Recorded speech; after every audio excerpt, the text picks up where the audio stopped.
ABVP के लोगों ने फ़लस्तीन का झंडा यहाँ पर नीचे गिरा कर उसको जला दिया। कितने शर्म की बात है कि एक तरफ जहाँ आपका देश, आप देशभक्त बनते हैं, आपका वो देश उनके साथ सॉलिडरिटी में खड़ा है, और आपके आका उनके हुक्म से आप यहाँ पे ये काम कर रहे हैं। उसके बाद हमने अपने पिलडान में फ़लस्तीन का झंडा लटकाया कि अगर है किसी में हिम्मत तो आए उस झंडे को नीचे कर दे, और आज का ये स्कार्फ उसी की हिमायत में मेरे सर पर पड़ा हुआ है। सबसे पहले तो इनकलाब जिंदाबाद, और उन तमाम लोगों को मेरी तरफ से बहुत बहुत मुबारकबाद कि जिन्होंने मुझे इस काउंसलर पद के लिए मुंतखब किया, और उसके साथ साथ उन लोगों को भी मुबारकबाद देना चाहता हूँ कि जो किसी भी वजह से मेरा साथ ना दे सके। लेकिन खुशी तो जाहिर सी बात है कि आज इस दौर में हम खड़े हैं जहाँ पूरे देश की ये सूरत हाल है कि जहाँ माइनॉरिटीज़ के साथ, मुसलमानों के साथ, आदिवासियों के साथ ये हमला किया जा रहा है। लेकिन जेएनयू जैसे विश्वविद्यालय में आने के बाद एक मुसलमान अगर काउंसलर के पद पर अपनी जीत दर्ज कराता है तो आज भी जेएनयू ये पैगाम देता है कि जेएनयू का दरवाज़ा हर उस समाज से आने वाले लोगों के लिए खुला हुआ है जिसे देश भर में और दुनिया भर में दबाया और सताया जा रहा है। क्या मुद्दे रहेंगे आपके इस बार? हमारे मुद्दे, सबसे बड़ी चीज़ कि हमारे बेसिक मुद्दे यही हैं कि किस तरह से स्कूल ऑफ लैंग्वेज की जो सारी फैसिलिटीज़ हैं हम उन पर पूरी तरह से काम कर सकें। गर्मी का सीज़न आ रहा है, आप ये देखेंगे कि वाटर कूलर हमारे यहाँ लगे होते हैं। एक फ्लोर पर पानी आ रहा है तो दूसरे पर नहीं आ रहा है, दूसरे पर आ रहा है तो तीसरे पर नहीं आ रहा है। हमारे यहाँ PWD स्टूडेंट है, उन्हें कितनी मशक्क़तें और परेशानियाँ उठानी पड़ती हैं। पानी के लिए वो आते हैं, लिफ्ट लेते हैं, नीचे आते हैं। उसके अलावा हम आपको बताते चलें कि हमारे यहाँ क्लासरूम की ये स्थिति है कि क्लासरूम वर्कर्स द्वारा साफ़ नहीं कराए जाते हैं। जब स्टूडेंट क्लास करने के लिए आते हैं तो वो जाते हैं अपने हाथों से क्लासरूम खोलते हैं और बेंच को अपने हाथों से साफ़ करते हैं। इन सारी चीज़ों के साथ साथ पॉलिसी लेवल पे अगर हम बात करें तो कोरियन सेंटर में नेट और JRF के थ्रू PhD नहीं है, उसके लिए भी लड़ाई लड़ी जाएगी। हमारे यहाँ CPCS सेंटर में पर्शियन और पश्तू हैं तो पश्तू सेंटर में PhD नहीं है, तो कोशिश की जाएगी कि उसके लिए जो भी लड़ाई लड़ी जा सकती है, PhD की बहाली के लिए हम जो भी इक़दाम उठा सकते हैं उस पर अपनी कोशिश करें। और इन सारी चीज़ों के साथ साथ FYUP न्यू एजुकेशन पॉलिसी के तहत 4 ईयर अंडर ग्रेजुएशन प्रोग्राम जिस तरह से छात्रों के लिए घातक है उससे आप सब वाकिफ़ हैं कि वो छात्र जो इस कैंपस में आते हैं कि वो जाएं और जिस भी भाषा में जाएं वो वहाँ पर महारत पैदा करें, अपने आप को उसके लिए पूरी तरह से तैयार करें। लेकिन हम देखते हैं कि यहाँ पर आने के बाद उनके ऊपर योगा थोप दिया जाता है, मेंटल हेल्थ का कोर्स थोप दिया जाता है। मैं ये नहीं कह रहा कि आपको नहीं पढ़ना है, लेकिन वो छात्रों की इच्छा अनुसार होना चाहिए कि अगर वो पढ़ना चाहें तो वो उसको खुशी खुशी पढ़ें।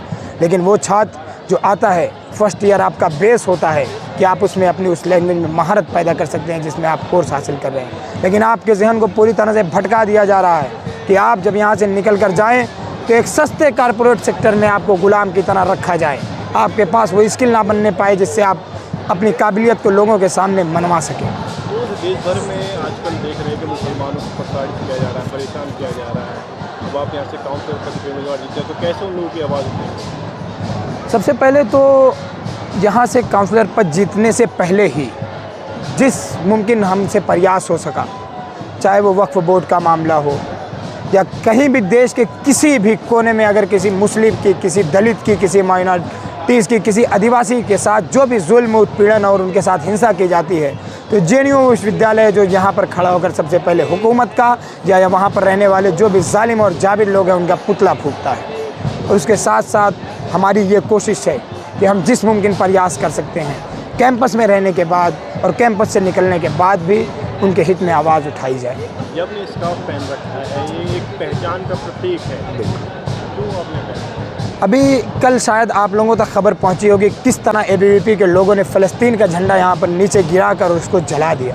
कितने शर्म की बात है कि एक तरफ जहाँ आपका देश, आप देशभक्त बनते हैं, आपका वो देश उनके साथ सॉलिडरिटी में खड़ा है, और आपके आका उनके हुक्म से आप यहाँ पे ये काम कर रहे हैं। उसके बाद हमने अपने पिलडान में फ़लस्तीन का झंडा लटकाया कि अगर है किसी में हिम्मत तो आए उस झंडे को नीचे कर दे, और आज का ये स्कार्फ उसी की हिमायत में मेरे सर पर पड़ा हुआ है।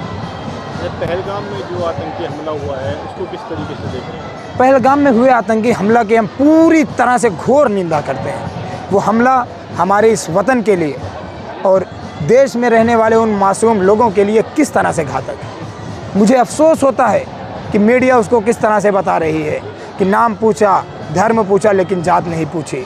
मेरे भाइयों, वहाँ पे जो लोग हैं वो बता रहे हैं कि कि किस तरह से मुसलमानों ने हिंदुओं को बचाया, हिंदुओं ने मुसलमानों को बचाया। और सबसे बड़ी बात, हुकूमत पे भी ये सवाल उठता है कि आपके उस एरिए में जहाँ हमेशा फोर्स तैनात रहती थी, सिक्योरिटी हाई लेवल की रहती थी, लेकिन जिस दिन हमला होने वाला था उस दिन आपकी सिक्योरिटी वहाँ पे कहाँ थी।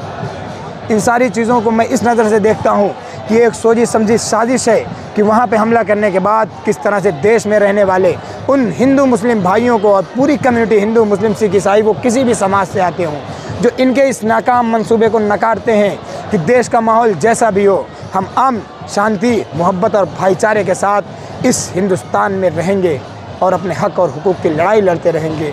तो ये इस भाईचारे को पूरी तरह से तोड़ने की कोशिश की जा रही है।